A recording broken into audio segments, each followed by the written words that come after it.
ಜೈ ಜೈ ಶ್ರೀ ರಾಧೆ. ಆತ್ಮೀಯರೇ ನಮಸ್ಕಾರ.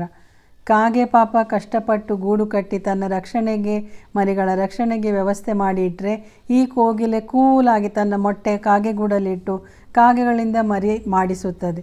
ಅದಕ್ಕೇನು ಬರೀ ಕುಹು ಕುಹು ಪಿಹು ಪಿಹು ಅಂತ ರಾಗ ಹಾಡಿದರೆ ಆಯ್ತಲ್ಲ. ಹೊಗಳುವುದು ಎಲ್ಲರೂ ಅದಕ್ಕೇನೆ.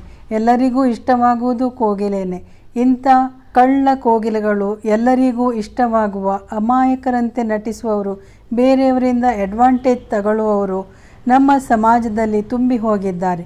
ಯಾರೋ ಕಷ್ಟಪಟ್ಟು ಮಾಡಿದ ಕೆಲಸಕ್ಕೆ ಅವಾರ್ಡ್ ಇನ್ಯಾರಿಗೋ, ಯಾರೋ ಹಾರ್ಡ್ ವರ್ಕ್ ಮಾಡಿದರೆ ಮತ್ಯಾರಿಗೋ ಪ್ರಮೋಷನ್, ಕಾಪಿ ಹೊಡೆದು ಪಾಸಾಗಿ ನಂತರ ಇನ್ಫ್ಲೂಯೆನ್ಸ್ನಿಂದ ಕೆಲಸ ಗಿಟ್ಟಿಸೋ ದೊಡ್ಡ ಶಿಖಾಮಣಿಗಳು ಇನ್ನೆಷ್ಟೋ ಜನ.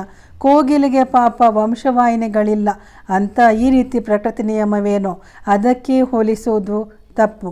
ನಮ್ಮ ಸಮಾಜದಲ್ಲಿ ಅಲ್ಲ, ಕಾಗೆಗೆ ಗೊತ್ತಾದರೆ ಅಂತ ಅದಕ್ಕೆ ಎಷ್ಟು ಟೆನ್ಷನ್ ಇದೆಯೋ ಏನೋ. ಗೂಡು ಮಾಡುವ ಶಕ್ತಿ ದೇವರು ಅದಕ್ಕೆ ಕೊಡಲಿಲ್ಲ. ಕಾಗೆ ಏನು ಗೊತ್ತಿದ್ದು PG ಆಗಿ ಏನು ಇಟ್ಟುಕೊಂಡಿಲ್ಲ. ಗೊತ್ತಾದರೆ ಏನು ಗತಿ ಆಗುತ್ತೋ ದೇವರೇ ಬಲ್ಲ. ಎಲ್ಲ ಎಚೀವಾದ ನಂತರ ಹೊಗಳಿ, ಇವನು ನಮ್ಮ ಹುಡುಗ, ಚಿಕ್ಕವನಿರುವಾಗಲೇ ಬ್ರಿಲಿಯಂಟ್, ಇವಳು ನಮ್ಮವಳು, ಇವಳು ನಮ್ಮ ಹುಡುಗಿ, ಇವಳು ನಮ್ಮ ಮುದ್ದು ಅಂತ ಹೇಳಿ ಪ್ರಯೋಜನವಿಲ್ಲ. ಮೊದಲೇ ಹೊಗಳಿ ಅಟ್ಟ ಏರಿಸಬೇಕೆಂದೇನಿಲ್ಲ. ಆದರೆ ಎಪ್ರಿಷಿಯೇಷನ್ ಕೂಡ ಕೆಲವೊಮ್ಮೆ ಮುಖ್ಯವಾಗಿರುತ್ತೆ. ಏನೋ ಮುಂದುವರಿಸಲು ಉತ್ಸಾಹ ಹುಮ್ಮಸ್ಸು ಕೊಡುತ್ತೆ, ಏನೋ ಮಾಡಲು ಪ್ರೋತ್ಸಾಹವಾಗುತ್ತೆ. ಇಲ್ಲ ಅಂದರೂ ಪರವಾಗಿಲ್ಲ, ತೆಗಳುವುದಂತೂ ಮಾಡಬಾರದಲ್ವ. ಇಂಥವರಿಂದಲೇ ಮೂಲೆ ಗುಂಪಾಗಿದ್ದು ಎಷ್ಟೋ ಜನ ಇದ್ದಾರೆ. ತುಂಬ ಸ್ಟ್ರಗಲ್ ಮಾಡಿ ಯಾವತ್ತೋ ಒಂದು ದಿನ ಹೆಸರು ತಗೊಂಡ ಮೇಲೆ ಇಂಥ ಯಾರ ಹೊಗಳಿಕೆಯೂ ಬೇಕಾಗಿಲ್ಲ. ಹೊಗಳಲು ಇಷ್ಟಪಡಲು ಆಗ ಬೇರೆಯೇ ಜನಗಳಿರುತ್ತಾರೆ, ಇಡೀ ಲೋಕವೇ ಇರುತ್ತೆ.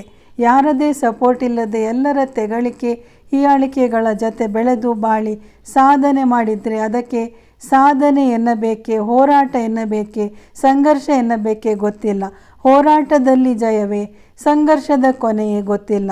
ಸಾಧನೆಯ ಹಾದಿ ಇನ್ನೊಂದು ಹೋರಾಟ ಅನಿಸುತ್ತದೆ. ಸಂಘರ್ಷ ಬದುಕಿನ ಕೊನೆತನಕ ಅನಿಸುತ್ತದೆ. ನಿಮಗೇನು ಅನಿಸುತ್ತದೆ? ಕಮೆಂಟ್ ಮಾಡಿ.